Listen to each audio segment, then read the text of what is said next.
بسم الله الرحمن الرحيم. اللهم صل على سيدنا محمد وعلى آل سيدنا محمد وبارك وسلم وصلی علیہ.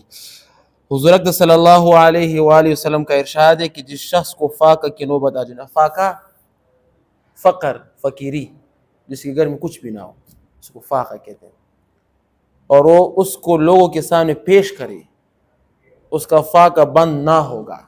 اور جو شخص اپنے فاقوں کو اللہ تعالیٰ پر پیش کرے اور اس سے درخواست کرے تو حق تعالی شان جلد اس کو روزی عطا فرماتے ہیں، فوراً عطا فرماتے، فوراً ہو جائے یا کچھ تاخیر سے مل جائے. یہ حدیث ہے، ٹھیک ہے. اب اس میں فائدہ میں یہ کہ جو شخص لوگوں سے سوال کرتا پھر اس کا فاقہ بند نہ ہوگا.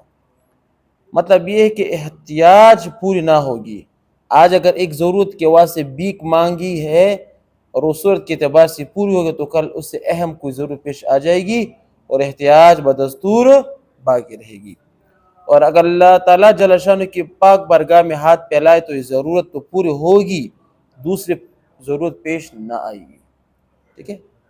اگر آئے تو اس کا انتظام مالک ساتھ ہی کر دے گا. اپنی ضرورت کو اللہ تعالیٰ کے سامنے پیش کرو، لوگوں کے سامنے مت پیش کرو. صحیح ہے، صحیح ہے نا.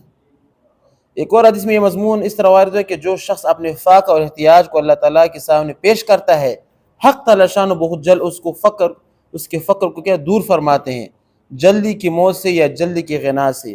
جلدی کی موت کے دو مطلب ہیں. ایک یہ کہ اس کا وقت اگر خود قریب آ گیا تو اس کا فاقوں کی تکلیف میں مصیبت اٹھانے سے پہلے ہی اللہ تعالیٰ موت عطا فرما دے گی. دوسرا مطلب یہ کہ کسی کی موت اس کی غنا کا سبب بن جائے گی، مثلا کسی کی میراث کا وافر حصہ مل جائے گا، یا کوئی شخص مرتے وقت اس کو وصیت کرے کہ میرے مال میں اتنا فلاں شخص کو دے دینا. صحیح. متعدد واقعات اس قسم کے دیکھنے اور سننے میں آئے کہ مکہ میں بعض مرنے والوں نے یہ وصیت کی کہ ہندوستان کے فلاں شہر میں اس نام کا ایک شخص ہے، اس کو میرے مال فروخت کر کے روپے بیچ دیا جائے. اللہ کرنے والی ذات کون ہے؟ اللہ ہے.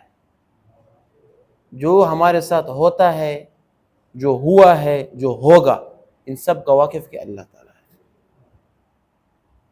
ہمارا مالک اللہ ہے تا رہے گا. جب اللہ ہی ہماری سب چیز کا مالک تو اسی سے مانگنا چاہیے نا. یہ اللہ کے لیے کوئی مشکل نہیں کہ امریکہ میں ایک بڑا شخص مر جائے کہ کہتے ہیں کہ فلاں کوارٹ میں ایک عاصم ہے، اس کے میرے مال کو اتنے پیسے دو. اللہ کے تو کوئی مشکل نہیں. کام ہم سے خراب ہے. ہمیں امید نہیں اللہ پر، ہم یقین نہیں اللہ پر، ہم لوگوں سے مانگتے کرتے ہیں کہ دے دو، کچھ دے دو، تو اللہ پاک آپ کو اس کے ایسے محتاج کر دیں کہ کبھی آپ سر اٹھا ہی نہیں سکتے. لیکن جو لوگ احتیاج ہوتے ہیں نا، جو دوسرے سے مانگتے پھرتے ہیں، وہ کبھی حق کی بات نہیں کرتے. یہ قانون ہے. وہ بزدل ہو جاتا ہے.